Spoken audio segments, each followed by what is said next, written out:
equivocar alguna vez en la vida, me lo merezco, ¿sí? Entonces, resulta que esta casa es una utopía, es una realización de un sueño tan valioso en estas épocas. A mí cuando me dijeron que iban a abrir una librería, eso ya me pareció suficiente para querer vivir. Ahorita, en esta época, con toda la fiebre de los Kindles y cuando estamos en la época de los inventos, que en la época de los inventos la gente siempre se asusta, ¿no? Como cuando se inventó el gramófono y dijeron que iban a desaparecer las orquestas, porque pudiendo reproducir la voz humana y el sonido, pues la gente no necesitaría ir a verlos en vivo, ¿no? Entonces yo dije, bueno, lo primero hay que estar ahí. Y llego acá y me encuentro con este espacio verdaderamente hechicero, verdaderamente maravilloso. Me emociona formar parte de la realización de un sueño. Eso siempre nos enriquece a todos. Siempre hace nuestros horizontes mejores. Siempre hace que nos levantemos con mucha más ganas después de haber visto un espacio así. Entonces eso era lo primero que quería, quería aclarar, que el tono es un tono de gran celebración. Es un tono de gran alegría y de, bueno, se ha abierto un espacio en el corazón y en la mente de todos nosotros aquí hoy, y eso es como lo primero que quiero decir. Desde que existen las ciudades, existen las bibliotecas. Desde que tenemos las primeras referencias, existían las tablillas cuneiformes, existían en Mesopotamia, donde empezaron las ciudades como nosotros las conocemos ahora, hasta donde las conocemos. Falta que antigüedades nuevas aparezcan y las que están desapareciendo ahora. Entonces empezábamos con toda la estructura de las tablillas cuneiformes, que además tenían todo un problema de escritura porque eso no curva, tenía que ser recto, y era como una especie de paticas de gallo que pudieran ser para poder escribir en ellas. Después, ya cuando se pudieron descifrar en el siglo XIX, se encontró el primer diccionario, se encontraron las contabilidades, se encontraron las historias de los padres que decían que los hijos ya no respetaban a sus padres. ¡En Babilonia! O sea, en Mesopotamia ya se habían perdido los valores cuando estaban inventando en Mesopotamia. Entonces, esos son como las primeras partes de, además la historia misma de cómo se descubren esas tablillas y cómo se llegan a descifrar en sí misma, es una leyenda maravillosa. Cuando la famosa época de la biblioteca de Alejandría, pasaba que Alejandría había establecido un decreto en que todos los barcos que llegaran al puerto de Alejandría tenían que dejar en el puerto una copia de cuantos pergaminos y documentos tuvieran para poder atracar en el puerto de Alejandría. Y eso fue lo que hizo que de todas partes del mundo conocido en esa época llegaran pergaminos y llegaran de toda clase, del mundo entero, y eso fue lo que constituyó la grandeza de la biblioteca.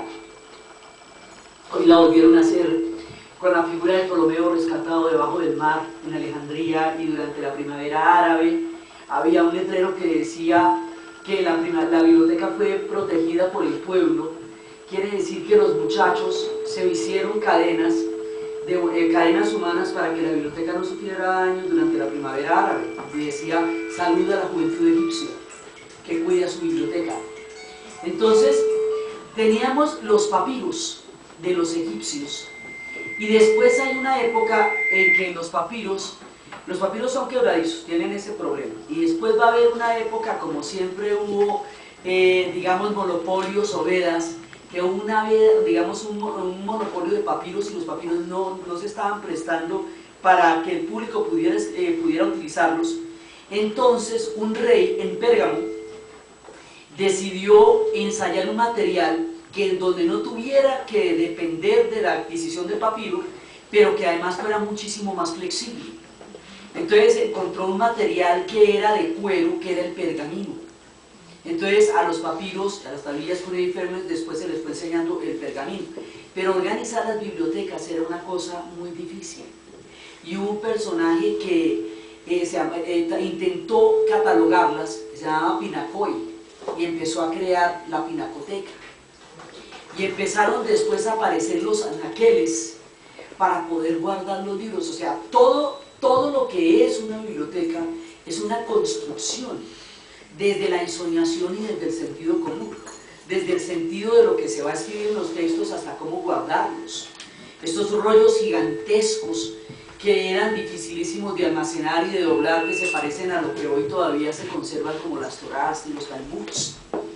Entonces, después de eso, empiezan ya, digamos, como todas las historias de los libros antiguos, pero también la lectura tiene una historia, porque al principio la lectura era colectiva.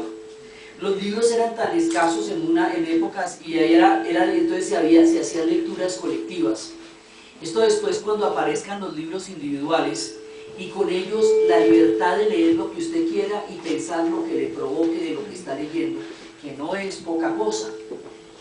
Entonces después viene toda la época cuando desaparece el Imperio Romano en Occidente, cuando el mundo de la antigüedad desaparece en Occidente.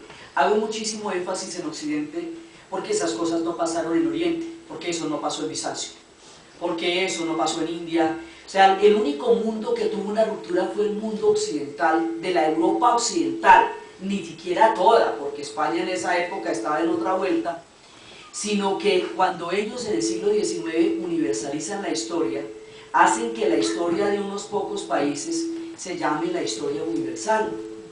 Entonces, porque si vamos a añadir que después eran Inglaterra, Francia, España, Italia, entonces, cuando esa ruptura se va a producir en Occidente, los libros empiezan a desaparecer con la cantidad de tribus que empiezan a caer sobre las ruinas del Imperio Romano.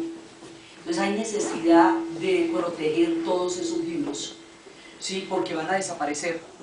Empiezan a aparecer los copistas, que son los que están en las abadías, tratando de, pues copiando los libros a mano en un preciosismo increíble durante años y años y años de su vida.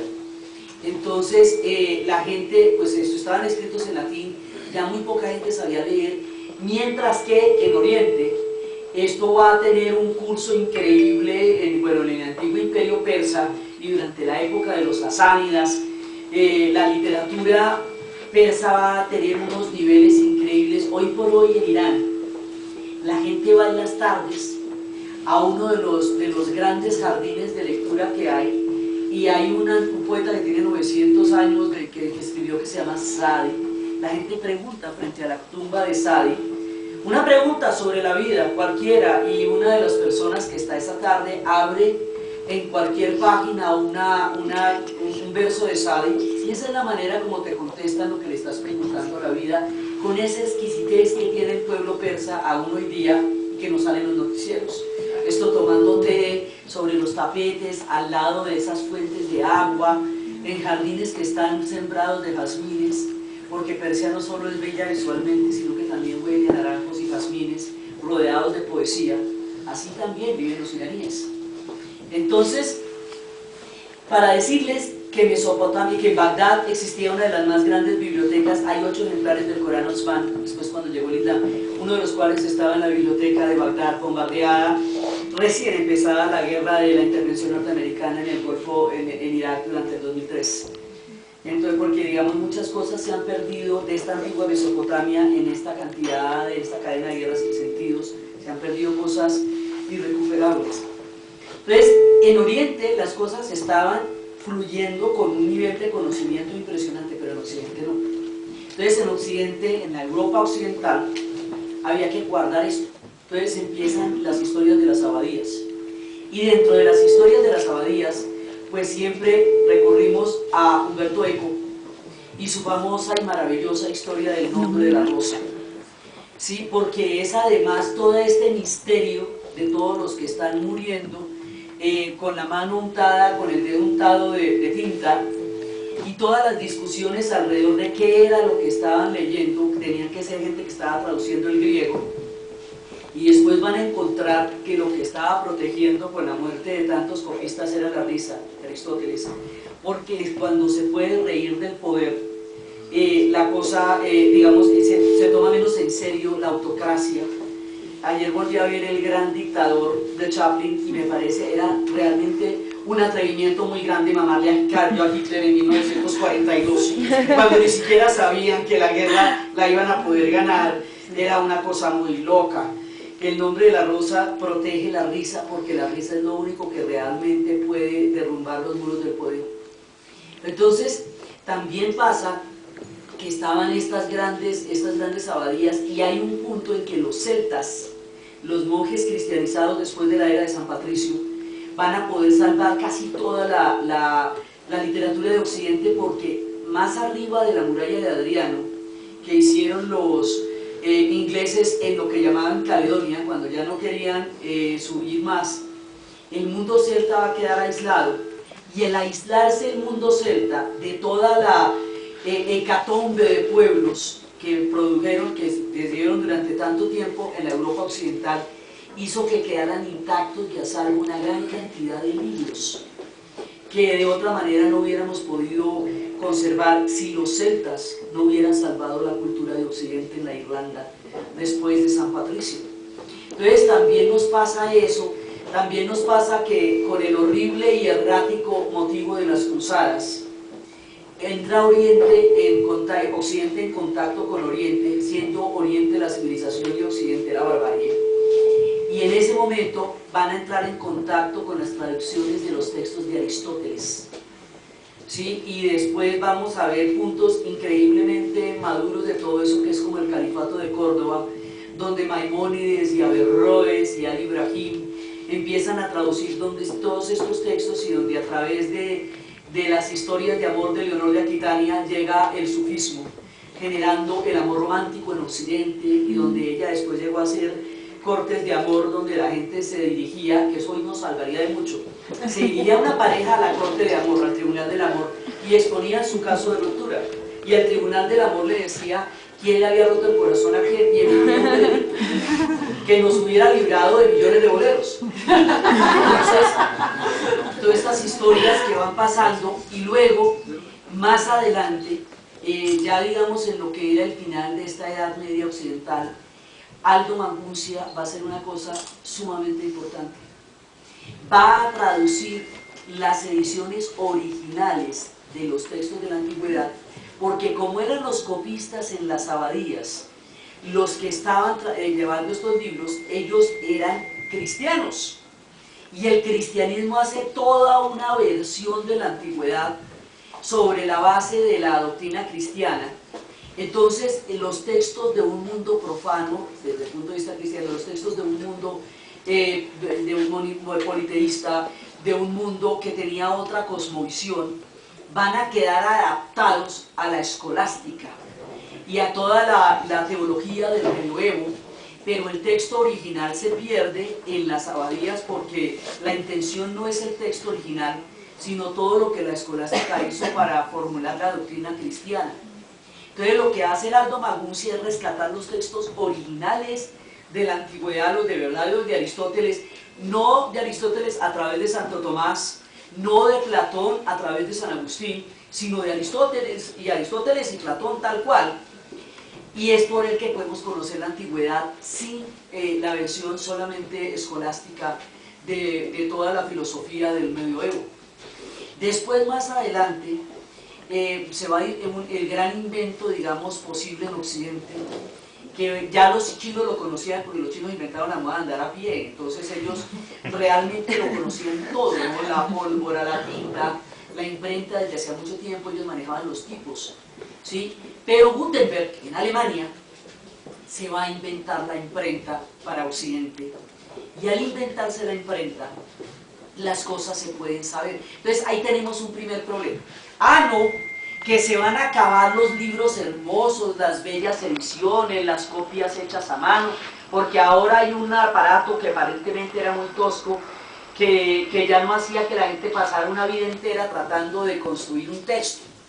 Pero nota que eso popularizó la lectura, y eso es la responsable de la reforma, porque es a través de la imprenta que Lutero publica las 90 tesis en las puertas de la iglesia, y empieza todo el movimiento reformista. Cuando los 500 años de Cristóbal Colón, había una caricatura que salió en esa época en los periódicos, que Cristóbal Colón decía: Yo descubrí América y Gutenberg al lado, sí, pero sin mí nadie lo sabría. Sí, claro, tanto que aquí vinieron tanto como vikingos y cuanta gente, pero no estaba Gutenberg para contarlo. Entonces empieza todo el tema de, ahí hay varias cosas. Primero, al traducir Lutero la Biblia al alemán, acuña el alemán como lengua. Y la Biblia empieza a leerse en los idiomas de cada una de las personas, de la gente, de los pueblos, y no solamente en el latín, que era una lengua que para ese momento ya hablaban solamente los eruditos. La popularización de las lenguas, la traducción y la imprenta va a hacer que un mundo entero se abra, y lo que les digo, acuña el alemán como idioma, que no es poca cosa. Entonces, después de eso, ya estamos en todos los tiempos del Renacimiento, donde los libros empiezan a tener una importancia muy grande, y después de eso van a venir los tiempos, digamos, tiempos muy importantes, porque la Ilustración parte de la base de que los derechos, en la medida en que se pueden ejercer, en la medida en que se comprendan, y se pueden comprender en la medida en que la gente tenga suficiente conocimiento para poder aplicar y entender lo que significan los derechos. Entonces, que el principal derecho del cual se derivaban casi todos los demás era el derecho a conocer todo lo que fuera necesario conocer para poderlos ejercer. Y para eso se iba a crear un gran libro donde estuviera todo el conocimiento humano que se tenía en ese momento. Ese gran libro se llama La Enciclopedia, y es toda la historia de Diderot. Digamos, buena parte de lo que yo hago está inspirado en Diderot. Sí, es uno de, digamos, de mis santos patronos, Diderot. Entonces, pues es básicamente popularizar el conocimiento. Entonces, cuando empiezan a crear las enciclopedias, todo el compendio de ciencia, de arte, de matemática, de física, se puede conocer, y con el conocimiento se puede entender el valor de los derechos. Y eso es uno de los pilares que hace posible, el esplendor de la Ilustración, ¿sí? Al mismo tiempo también tenemos textos esotéricos, textos de la Cábala, textos del Talmud, textos que se estaban haciendo, digamos, en extramuros de esas épocas, pero también estamos en los textos de la Ilustración. Y después ya la lectura se va a popularizar muchísimo, ya muchísimo más, ya con el siglo XX. Entonces hay una serie de historias que nos muestran cómo los libros sí han cambiado y pueden transformar una época. Entonces hay una serie de ejemplos que siempre traigo como a estas cosas. Cuando Víctor Hugo, cuando escriben, hay una parte cuando Dickens va a escribir toda la denuncia sobre el maltrato infantil. O sea, en la era victoriana la tristeza se permitía hasta límites casi intolerables, lo que no se permitía era el erotismo. Entonces, por eso era que los libros en la era victoriana, esas novelas eran de una tristeza feroz. Dickens va a utilizar esa tristeza literaria de la época para hacer una denuncia de un tamaño tal que las primeras leyes de protección de la infancia en Inglaterra se hicieron a raíz de David Copperfield y de Oliver Twist. Son las novelas de Dickens las que van a empezar a crear las primeras leyes de protección de la infancia en Inglaterra. Es después de la publicación del Jorobado de Notre Dame. La iglesia estaba totalmente caída. Con el éxito de la novela, lo que van a hacer es establecer una partida para poder restaurar la iglesia de Notre Dame, que se va a convertir en el símbolo de París. Entonces los libros empiezan a cambiar realmente la realidad de la gente.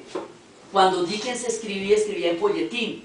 Esas novelas que iban por pequeñas entregas llegaban a los puertos en Boston, por entregas en barcos, lo que se demoraba el barco en llegar. Entonces esos puertos se agolpaban llenos de gente tratando de encontrar la siguiente parte de lo que escribía Dickens acerca de la historia de los niños en Inglaterra.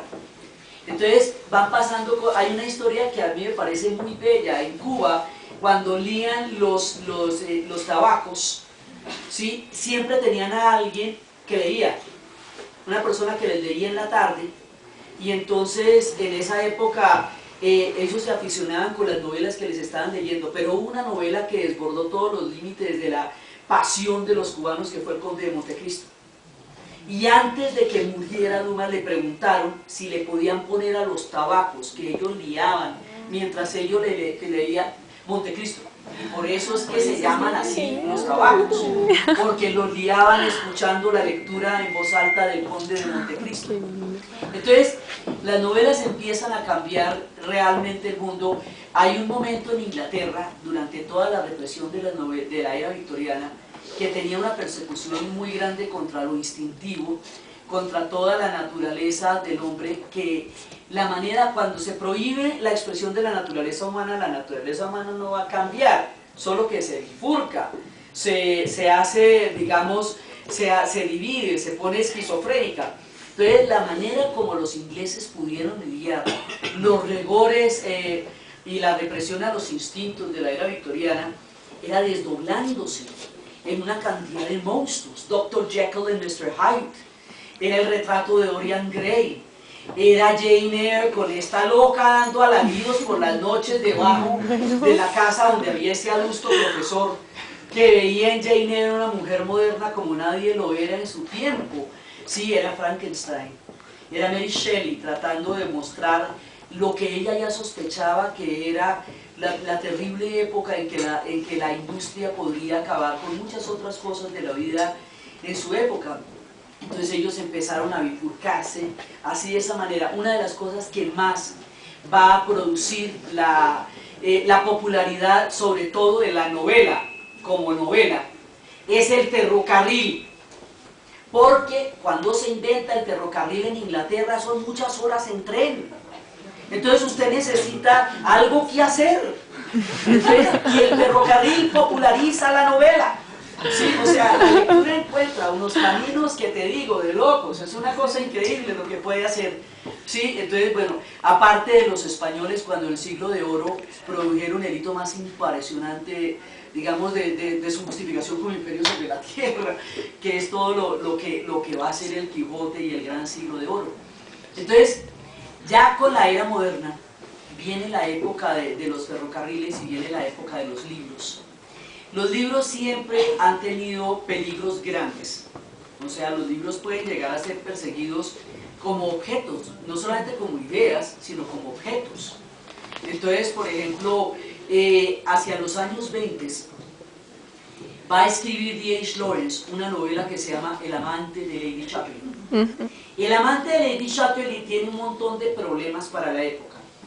El sexo en la era victoriana tenía que ser procreativo, no recreativo, no se tratara de que la gente se divirtiera con eso. Entonces aquí pasaba que Lady Chatterley la pasaba de lo más bien. Y no había ningún problema al respecto, pero estamos viniendo de puritanismos extremos. Pero el otro problema era que el amor entre clases sociales era muy mal visto. Hasta después de la Primera Guerra Mundial, que les quitó la pendejada a las clases sociales, porque toda la nobleza murió en los campos de Europa, y todo el mundo quedó arrastrado al horror. Entonces ya después, bueno, hay cosas más importantes en la vida, pues. Entonces, pero antes de eso...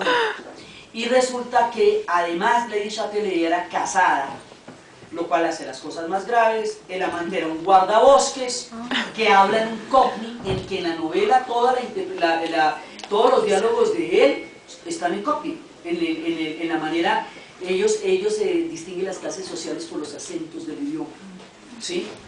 Entonces el acento cockney era un acento de clase de extracción baja, él habla en cockney, a Lady Chatterley le habla así, y además de todo, termina bien, o sea, se quedan los dos juntos, pero el esposo de Lady Chatterley era un héroe de guerra, que además estaba paralítico, entonces, mejor dicho, él complica. Pero Lady Chatterley y Meadows terminan juntos. Eso eran demasiadas cosas que transgredían la moral de la época. El libro como tal fue declarado obsceno. Obsceno él, y se prohibió durante 40 años. El día que a un juez le dio por levantar el decreto de obscenidad del amante de Lady Chatterley en 1960, estalla la revolución sexual en Inglaterra. Junto con la píldora anticonceptiva, junto con la minifalda, junto con el rock, salen ejemplares. Ya en ese momento habían empezado las ediciones de bolsillo, los